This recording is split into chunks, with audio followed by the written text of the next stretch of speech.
Someone asks you a simple question, and somehow your answer turns into a full explanation you never planned on giving. By the time you finish, you've covered the context, the reasoning, and the exception to the reasoning, and you're not entirely sure how you got there. Maybe you've noticed yourself doing that.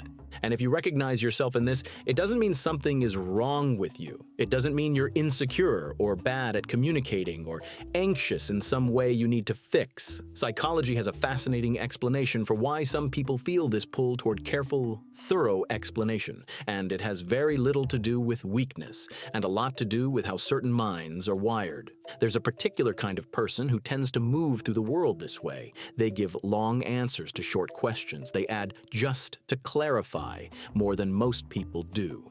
They'll send a message, then send a follow-up explaining the first message. They reread their emails before sending them, not to check for typos, but to make sure the tone can't possibly be misread. They often explain their reasoning before they've even been asked for it. People around them sometimes say things like, "You don't have to justify yourself," or "It's fine, you don't need to explain." And the person hears that feedback, understands it logically, and then continues explaining anyway because something in them genuinely needs to make sure the other person has the full picture. This isn't a quirk, it's a pattern. And like most patterns in human behavior, it makes a lot of sense once you understand where it comes from.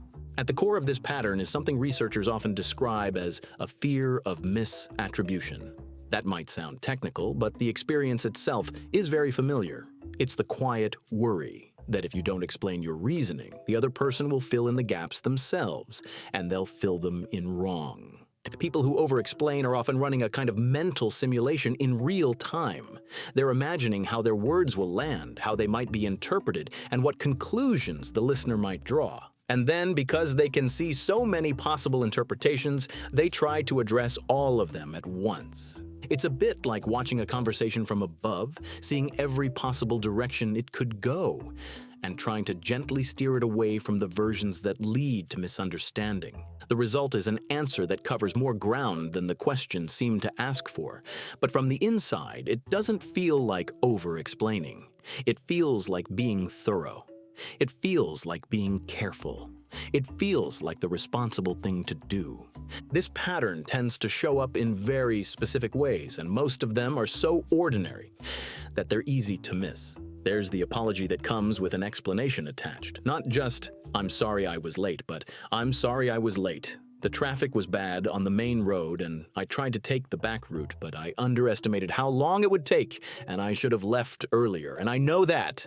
The apology would have been enough, but it didn't feel like enough. There's the text message sent, then followed immediately by another message clarifying what the first message meant, because after sending it, there was a moment of, wait, that could be read the wrong way.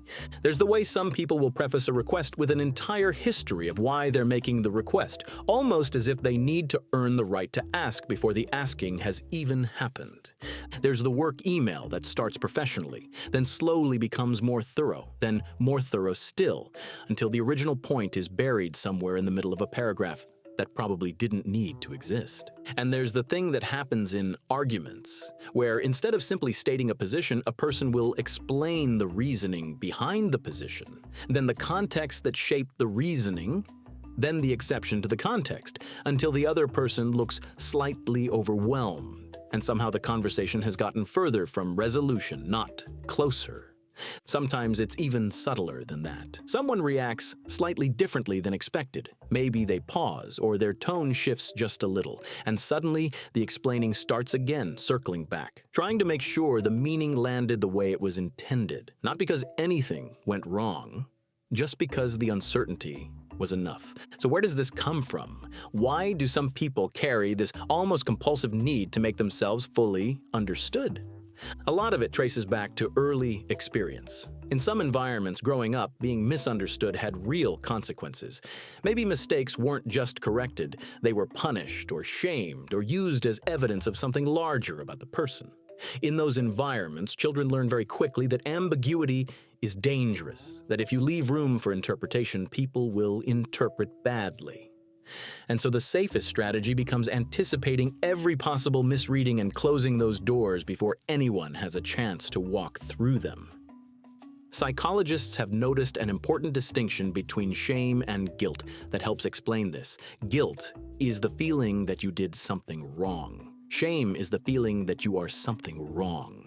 And people who grew up in environments where mistakes were met with shame, not just consequence, often develop a heightened sensitivity to how they're being perceived.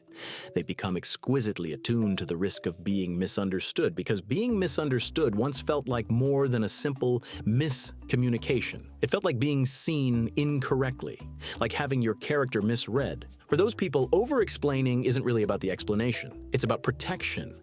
It's about controlling the narrative just enough to make sure the person in front of them is seeing them accurately. There's also something worth understanding about the relationship between over-explaining and what researchers describe as high conscientiousness, one of the most well-documented personality traits in psychology. People high in conscientiousness tend to care deeply about doing things correctly.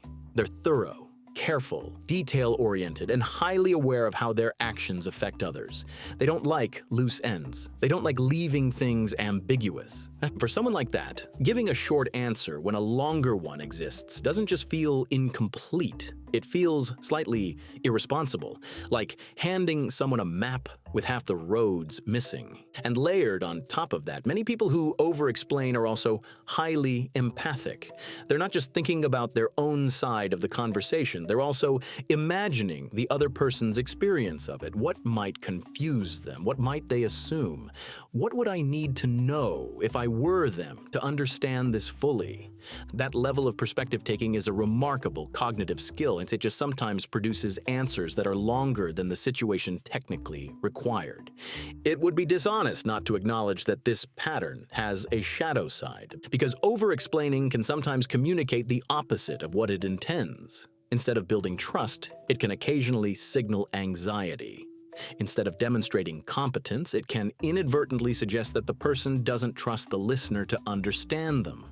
In some relationships, it can become exhausting for both people. The person explaining keeps elaborating because they don't feel understood, and the listener stops listening carefully because the explanation has gone on so long. And there's a quieter cost too, carried internally. Living in a near-constant state of monitoring how you're being perceived is genuinely tiring. It requires a lot of cognitive energy. It can make conversations feel high stakes when they probably aren't, and over time, that hypervigilance, that constant anticipation of being misread, can prevent a person from ever fully relaxing into the ease of being known. But here's what's important to hold alongside that. The same sensitivity that drives over-explaining is also the source of something genuinely valuable. People who think this carefully about how their words land tend to be the people who communicate most precisely when it matters. They're the ones you want writing the important email. They're the ones who catch the misunderstanding before it becomes a conflict. They're the ones who, in a conversation that requires real care, actually slow down and think about the person on the other side. They make excellent writers, often, because they're always thinking about the reader. They make thoughtful partners and friends, because they're always thinking about how what they're saying is being received. And they tend to be extraordinarily good at nuance, at holding complexity, at seeing more than one side of a thing, at resisting the temptation to oversimplify. The very mechanism that produces the over-explanation also produces a quality of attention and care that most people genuinely wish they had more of. Every behavioral pattern exists on a spectrum. The same trait that becomes a problem at one end of the dial is the same trait that becomes a strength at the other.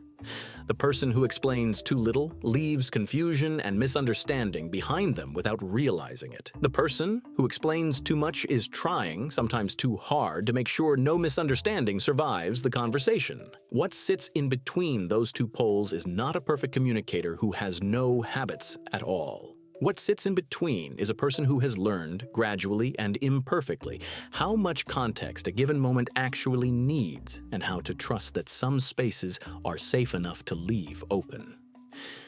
People who over-explain are often people who haven't yet fully believed that they're allowed to be misunderstood occasionally and still be okay. That being imprecise once doesn't mean they'll be misread completely, that the people who care about them will extend some generosity of interpretation, even without being prompted to. Learning that, really learning it, not just knowing it intellectually, is a slow thing.